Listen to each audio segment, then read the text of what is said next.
Hi, team. Welcome back from break. Yay! I missed you guys. I hope you had a good break. I'm excited to hear about anything that happened that was awesome, cool presents you got, if you got to see somebody you haven't seen in a while, safely, of course. So let's jump into what we are doing today. You don't have any extra work today except for what we're doing together in class. So this would be a really good opportunity for you to catch up on your reading, especially if you're reading The Hate You Give. That's a pretty long book, and it can be kind of hard to keep up with that one at the pace that we're going. And we need to go that pace so that you can finish in time to do your essay before the marking period is over. So make sure you take some space. You get caught up on your reading if you didn't do that over break. And let's dive into what we're doing today. So we're going to come back to reading another interview with James Baldwin, and we talked about him in our last unit. This interview is called How to Cool It. So we'll do a little refresher about who James Baldwin is, and then I'll read a little bit of the interview, but I'm not going to do the whole thing. You'll need to finish on your own. All right. So, as a refresher, we read about James Baldwin in our last unit. We were reading Perks. And just a couple of things to remember about him. He was an author and a really, really prominent, that means like outstanding, and visible activist in the 1950s, 60s, 70s, and the 80s.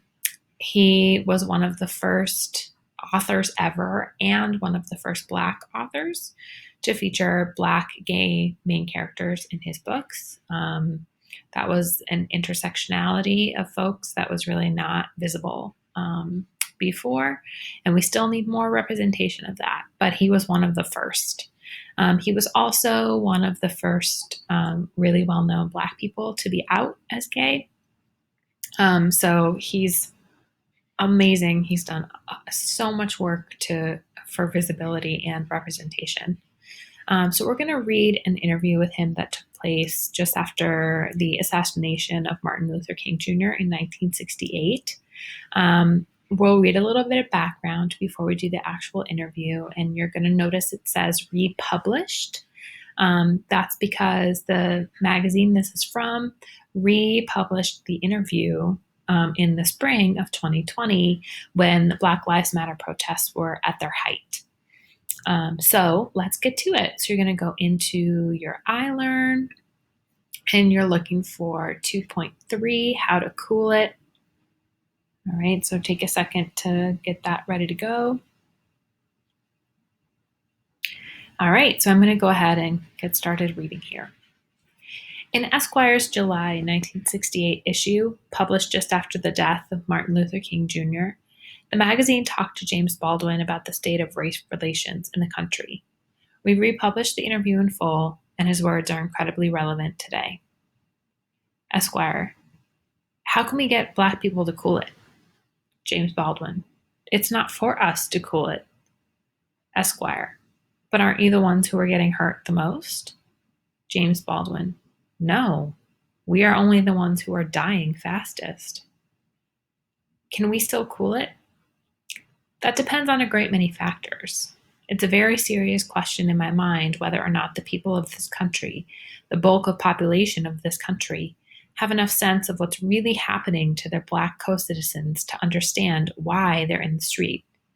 I know of this moment they maybe don't know it, and this is proved by the reaction to the civil disorders.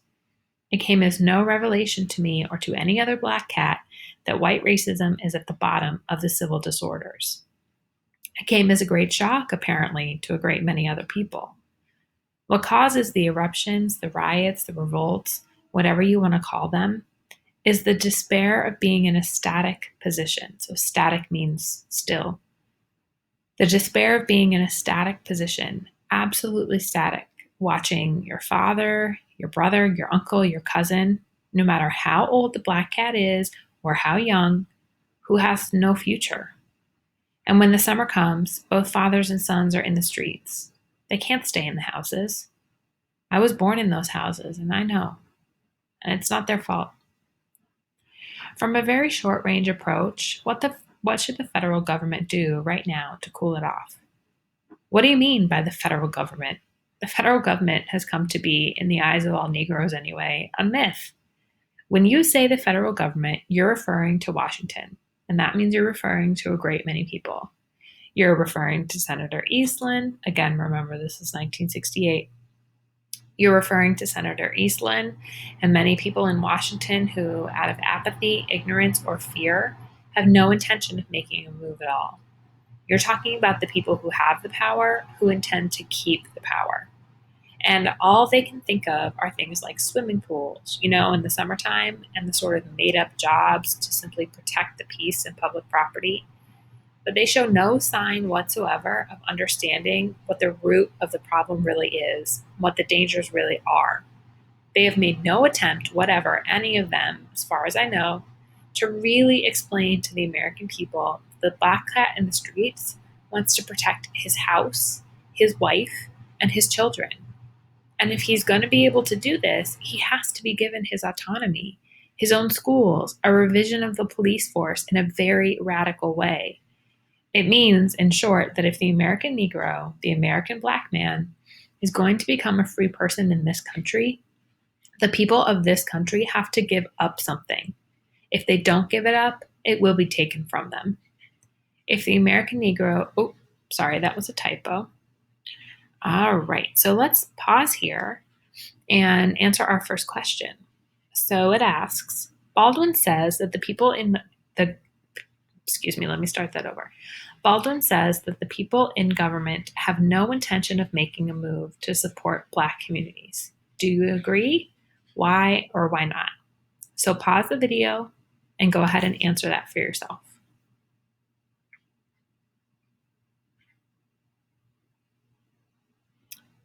All right, welcome back. I hope you finished question number 1. If you didn't, you should pause the video because I'm going to keep going. Okay, so I'm going to read a little bit. We're going to do question number 2, and then you're going to be on your own from there. Would you say then that many Black people have been able to go nowhere, so they've lost any feeling that it's worth working regularly? That's part of what we're talking about, though it goes deeper than that, I think. It's not only that. What is happening in this country among the young, and not only the Black young, is an overwhelming suspicion that it's not worth it. If you watched your father's life like I watched my father's life, as a kid much younger than I watches his father's life, his father does work from 8 to 5 every day and ends up with nothing. He can't protect anything. He has nothing. As he goes to the grave, having worked his fingers to the bone for years and years and years, he still has nothing. And the kid doesn't either. But what's worse than that is that one has begun to conclude from the fact that maybe in this republic, so in our country, judging by how the evidence of its own performance, maybe there isn't anything. It's easy to see, on the other hand, what happens to the white people who make it. And that's not a very attractive spectacle either. I mean, I'm questioning the values on which this country thinks of itself as being based. Let's talk about the average citizen, the white man who lives on 89th Street and Riverside Drive. What should he be doing? It depends on how he feels. If he feels he wants to save his country, he should be talking to his neighbors and talking to his children. He shouldn't, by the way, be talking to me. What should he be telling his neighbors? That if I go under in this country, I, the Black man, he goes too. Is there any action he can take? Pressure on the local government? Pressure on his landlord? Pressure on the local government? Pressure on wherever he can exert pressure. Pressure above all on the real estate lobby. Pressure on the education system. Make them change textbooks so that his children and my children will be taught something of the truth of our history. It's run now for the profit motive and nothing else. Okay, let's pause there because I actually went a little too far. Whoops. And let's go back to question 2. So Baldwin says young people are starting to think that it's not worth it to try. Excuse me. And I want to know how that connects to your book. Okay. Once you finish answering that question, you can go on your own.